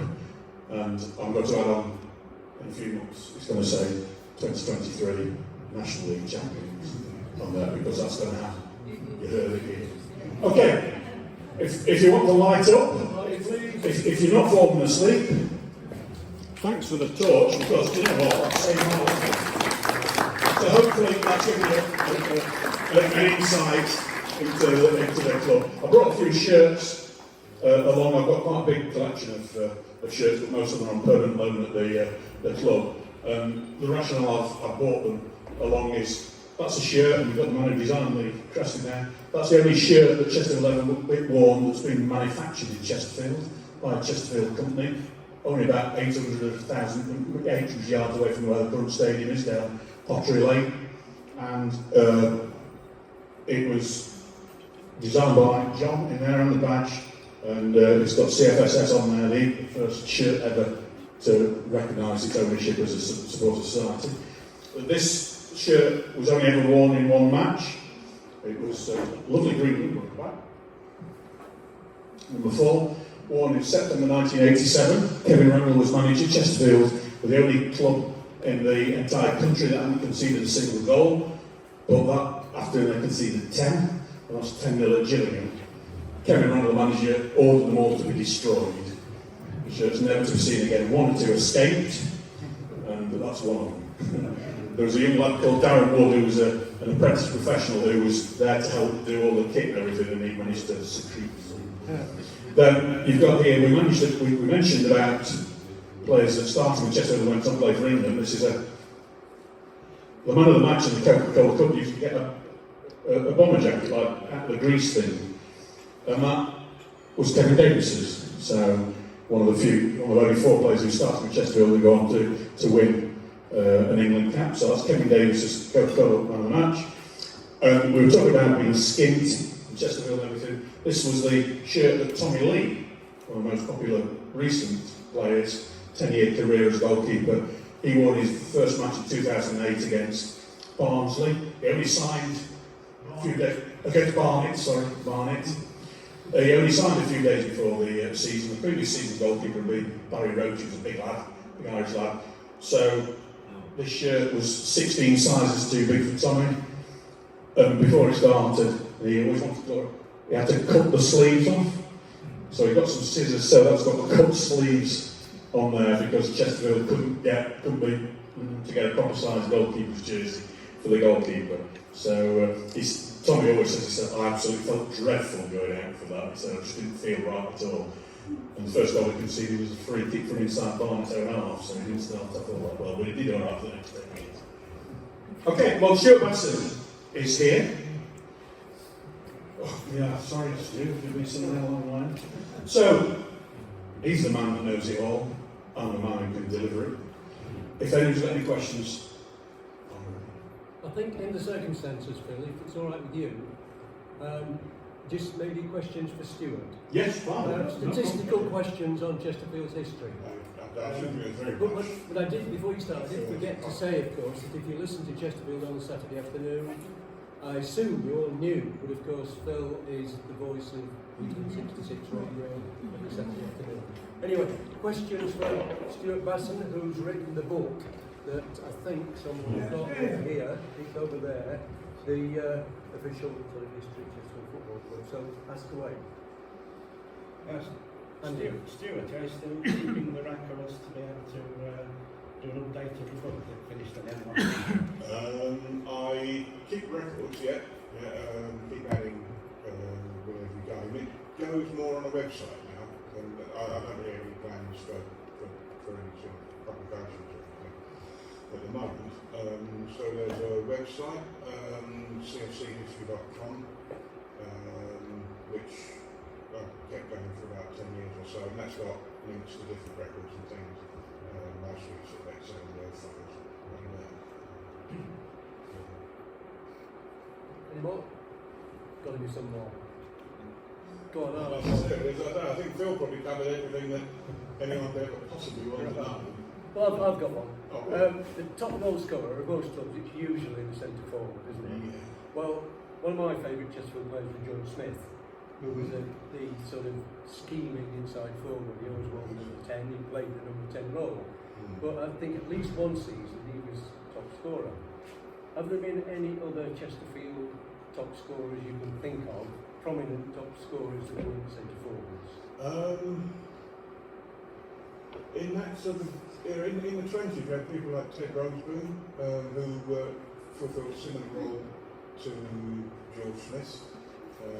Was the same number, but he went number in the 20s, of course, but he would have been number 8 inside right. Yeah. Inside right. Yeah. After people like Ernie sort of came into it, so you would want number 8, of course. Hardly ever wore number 9 if ever. Yeah, but he was the centre forward, wasn't he? Actually? Yes. Yeah. And so even by then you can see that people are starting to sort of play about with the numbers a bit, you know. And of course by the time people like Ernie were winding down their career, everybody was a striker. Yes. You know, when we got people like Steve Morris, who, difficult to say whether he was a traditional centre forward because the role had changed, and evolved, of course, over the years. But for the most part, you can generally, any of the front three traditional sort of inside right, centre forward, inside left, you know, Tommy Tackle, was top scorer one season with number 10 shirt, so, you know, at a time when we struggled for centre forwards, really. Yeah. And actually Kevin Randall, who wore number 9 and was seen as a centre forward, was actually a right winger, wasn't he? But his main role was to whip past the left back and put it over for Ernie Moss's head. Yeah, you start to get partnerships and don't you? Yeah. You know, to the more modern scene, I suppose. And rather than the whole 45 functions as a single unit. Well, questions for Stuart or Phil? Yeah? Do you know why the ground at Saltergate was built on the raised pitch? Originally the pitch sloped quite prodigiously from the old brickyard end, which became Cross Street, down to Saltergate. And over the years bits were dug out of the higher bit and dumped on the lower bit over a number of summers. And when they first built the stand, it wasn't backed up, it wasn't sort of filled in. Of course, there was quite a drop from the concrete wall. I've never found a specific mention of the work being done. I think it was done late 40s, early 50s, probably when a new pitch was laid and they put drains in. That's well, no, I mean, it was always a heavy pitch, I think. It was often waterlogged, but soaked everywhere, you know. Very few pitches with carpets that you see today. You mentioned Chesterfield playing Huddersfield Town and being the record crowd. Right. I have a copy, and it is a copy, it's not the original. Some years ago, a lady brought me a lot of programmes and she wanted me to value them. This was amongst them. So where the original is, I don't know. But I worked with a guy in Sheffield. His name was Ian Duffy. And he married the daughter of Goodall. Oh, right, yeah. And she used to come to meet the dues that we used to have. And she always had the gold medal because Goodall led Huddersfield Town out into Wembley and won the FA Cup. I wouldn't, without checking everything. But he was certainly the manager, and Ian Duffy married his daughter. So, with this programme, I got some copies. And it was copied at Chatsworth College in Sheffield of the original programme.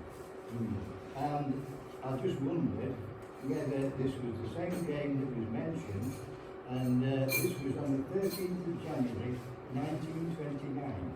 Yeah, that was the FA Cup. Would that have been the one? Yeah, it was the only time we played Huddersfield until they were sort of being relegated down into the 70s. So somebody somewhere has got, somebody bid for, I actually bid for these programmes, but outbid. Yeah. And if you went for a fantastic sum. Well, he's from Drumfield, wasn't he? He was, yeah. Goodall was from Drumfield. He led Huddersfield, he played for England as well. Last week or the week before, there was a huge collection of his memorabilia auctioned off, including the shirt he wore at Wembley in the cup final, and reached some terrific medals and caps, England caps he got. And I watched the auction online, and there were about 50 lots of his that went, some terrific stuff. But say the shirt, which was one of the star lots in the entire 2 days, it was a 2-day auction. And There's one interesting story about that Huddersfield game. The two pictures are there of the two teams that played that day. Oh, that was the line. 1929. But it is a copy. It's been very well done.